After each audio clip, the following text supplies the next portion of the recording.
Welcome to Amy's Bookshelf Reviews podcast. I'm Amy Shannon, but you can call me Amy. Thank you for listening. Hello and welcome, and I hope all is well with you. I'm Amy, and today I'm going to be talking to you about Zola Blues series. It's the Mejuarian series, and currently it has 4 books in the series, and I heard from the author personally there will be a 5th book, so very exciting for that. So I have read every book in the series, and every time Zola comes out with a new book, who does she contact? Me, and she can't wait for me to read it. So this is kind of going to be in a different way. I'm going to instead of promoting one book, I'm promoting her series, the Mejuarian series, and you can find it on Amazon. If you go to Zola Blues Amazon profile, do a search for Zola's name on in Amazon, you'll come across her books. You click on the link that says the Mejuarian series, and then you'll get a list of all the books in that particular series. The book's titles, and we're going to just kind of go through it quickly. The 4, Destruction of Honor. Book 2, Bound in Strength, Stance Among Heartache. Book 3, Courage of One, Conviction to Stand. And book 4, which was it was released not that long ago, called Whispers of Tribulations, the Present and the Destiny. So I can't wait until the 5th book comes out. I'm looking forward to seeing the characters, and sometimes she adds new characters and she builds upon her previous stories, so that is always something that is wonderful. So basically, the Mejuarian are godlike creatures that are living on the planet Urquidus, and I am probably really destroying the names of her characters and her planets, but so it's Ercutis, in a near perfect world. So in book 4, it introduces the Eucratians, a once powerful and dominant race of magic users on Earth. They were superior to humans, and they treated humans like pawns. However, as they grew complacent, they allowed arrogance and self-importance to consume them. Some Eucratians of the race were driven by lust for power, and sometimes that led them down a destructive path. Thie, one of the most potent Eucratians, possessed the unique ability to create life. His staff, infused with powerful enchantments, also held dangerous spells. Seeing the decline of their kingdoms, Thie decides to form an alliance with 3 other powerful magic users, Lotus, Oz, and Irania, despite their stark differences. Lotus, a sorceress, exuded a pleasant countenance, a flirtatious manner, and a fanciful demeanor. Oz, a formidable warrior, was over 8 feet tall, with intimidating dark eyes and a perpetually scowling expression. Irenia was an ancient wizardess. She was clumsy and awkward, but deeply loved peace and cherished all forms of life. So that is the description of book 4, the 4, book 1. I will, what I want to do before going on to read what the other books are about, I picked an excerpt from just one of the books, and it's chapter 1 of the 4, which is book 1.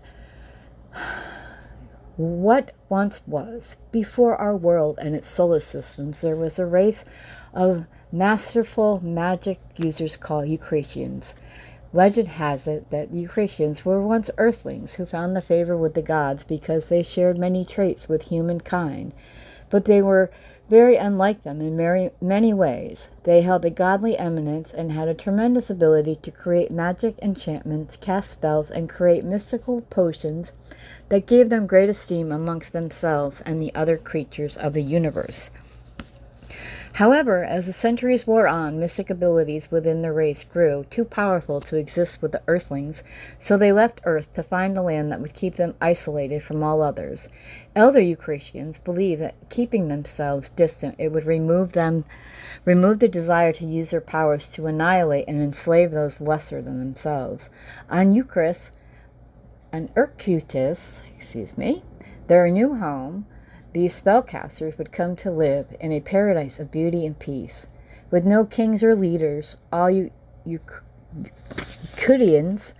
joyously accepted their responsibilities given them into their pleasant magical village of Telexino.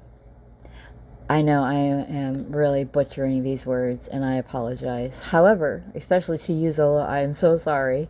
However, unspoken rules imply that sorcerers and sorceresses held a higher social status than the wizards and wizardesses. The powerful spells of life, weather manipulations, prosperity, mortal fertility, natural healing, and love delivered by sorcerers and sorceresses gave them immense pride, but it also gave them arrogance. Still, the lowly wizards and wizardresses held them in high esteem, for only they could cast the natural harmony spells, protections, and spells to promote health of nature, and had the rudimentary knowledge to create magical powders and potions. Sun cast its rays upon the village of Talaxino all year round. With magical potions they were able to control the rain, and only gentle sprays fell upon their lands. They never had snow or cold temperatures, and rare plants and trees were always vibrant and healthy. Oddly colored grass covered the grounds of the Telexino, and their thin perfumed blades always kept their beautiful blue hues. Their kingdom was indeed that of fairy tales, for the Orchidians possessed an abundance of all heart's desire. Every sorcerer, wizard, sorceress, and wizardess took part in the kingdom's upkeep, and they forged a mystical realm of happiness. They loved beauty. With their quirky imaginations, they used their powerful potions and powders upon their lands to create gardens of exotic plants, which fashioned a delight and fanciful kingdom. Lovely purple flower teacups rested upon beds of shiny orange leaves, which sparkled intensely under the glowing orbs of charming sunlight.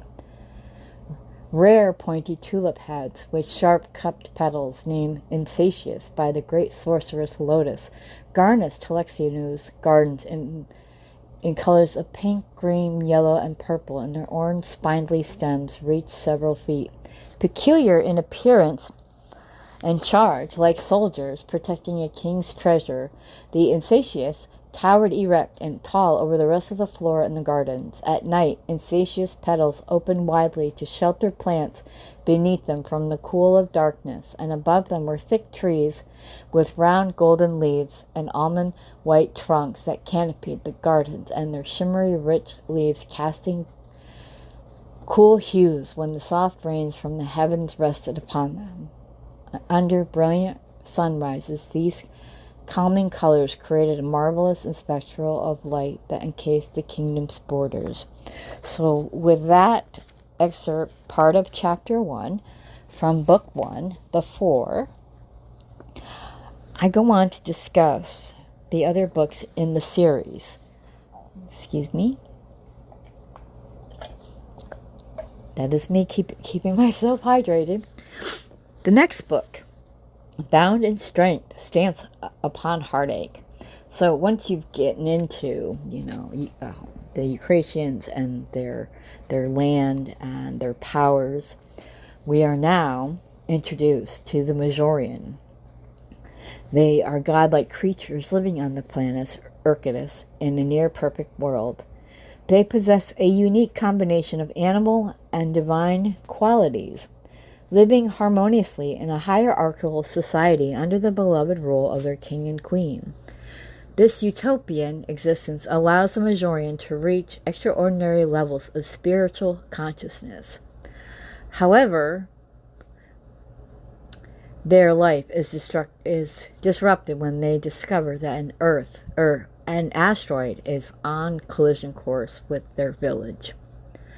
And then they must try to basically relocate their entire population, along with those bound to them by magical powers, the lands of their allies and trade partners, the Dragoners.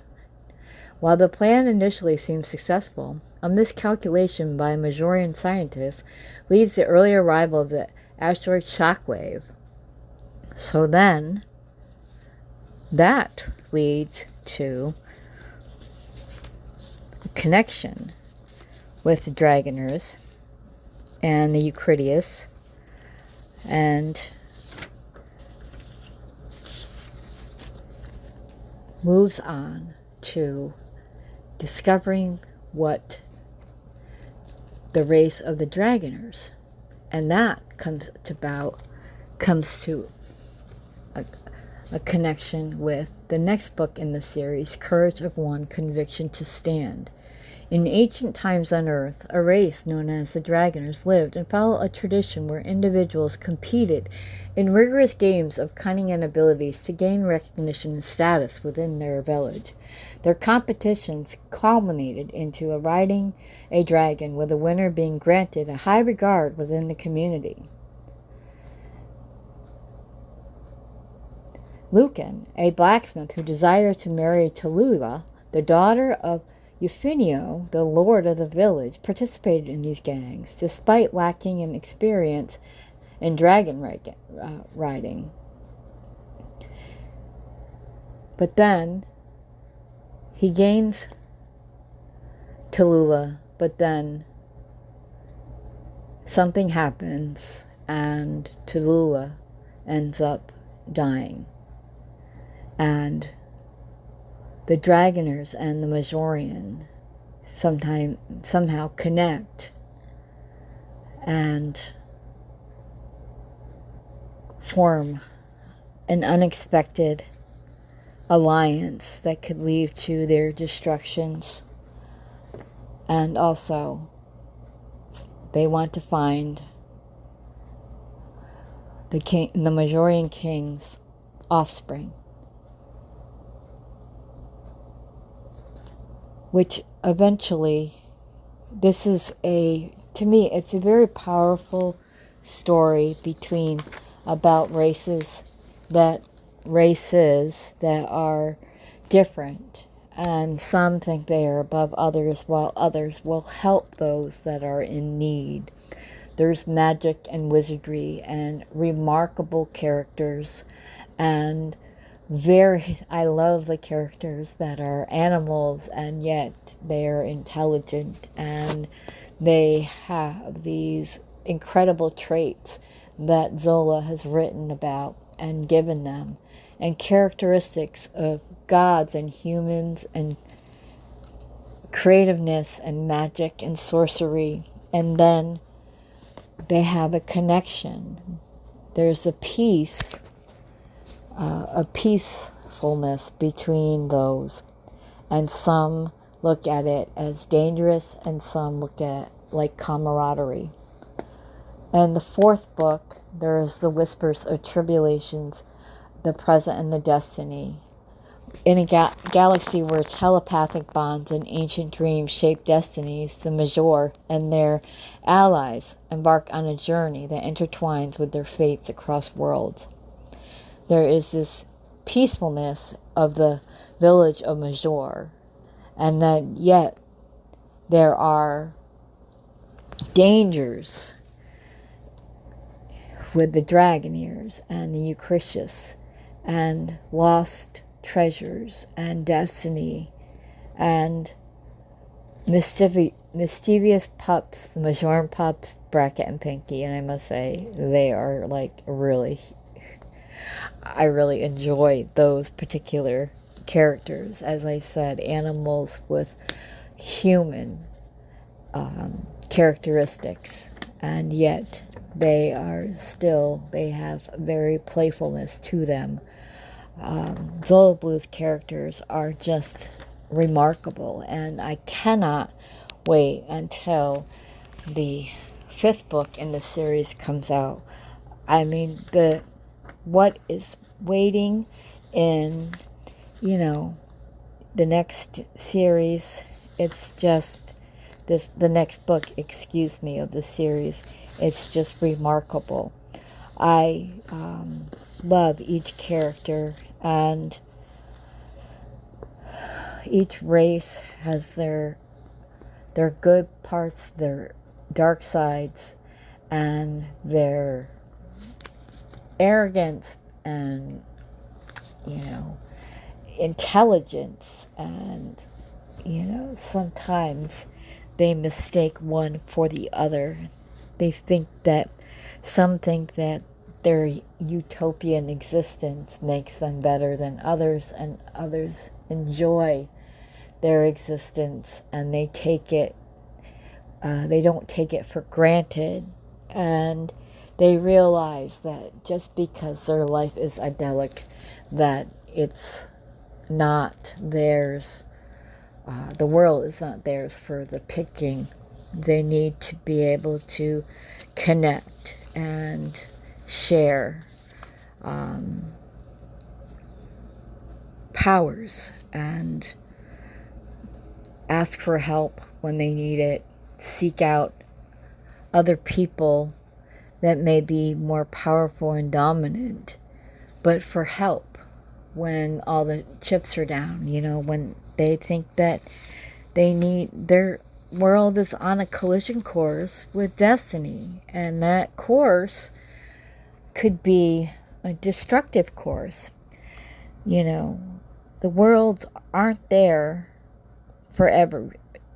There's always something that stands in your way, whether it's a collision course with an asteroid, or it's your offspring being kidnapped, or the love of your life being killed, whether by accident or not. It brings you into this world that humans can relate to. And even though this is fantasy and magic and near perfect worlds, there's destruction, there's heartache, there's a conviction of just maybe one character. Sometimes the past affects the present, and that can lead to a bond of destiny that intertwines worlds where you may not see them. So I recommend reading the Mejuarian series by Zola Blue, and start with book 1, The Four, Destruction of Honor. Move on to Bound in Strength, Stance with Heartache. Then Courage of One, Conviction to Stand. And then Whispers of Tribulations, the Present and the Destiny. And when you read those, look forward to the release of book 5. And that's what I can tell you. So I love each book. I presented you with The Four, book 1, and I hope you will pick up the copies starting with book 1 by Zola Blue. If you're an author who wants your book to be on the show, go to amysbookshelfreviews.com/podcast for more information. If you're an author and you want your book to be reviewed, go to amysbookshelfreviews.com for more information. Please feel free to subscribe to my website, where you will get all the great email campaigns, blog posts about authors and their books, and my recommendations. This has been Amy's Bookshelf Reviews podcast. Thank you for listening, and always be kind and stay safe. Thank you. Be as lucky as I am to find that hidden gem that keeps you reading work from your new favorite author. Be well and be safe. Thank you, and talk to you again next week.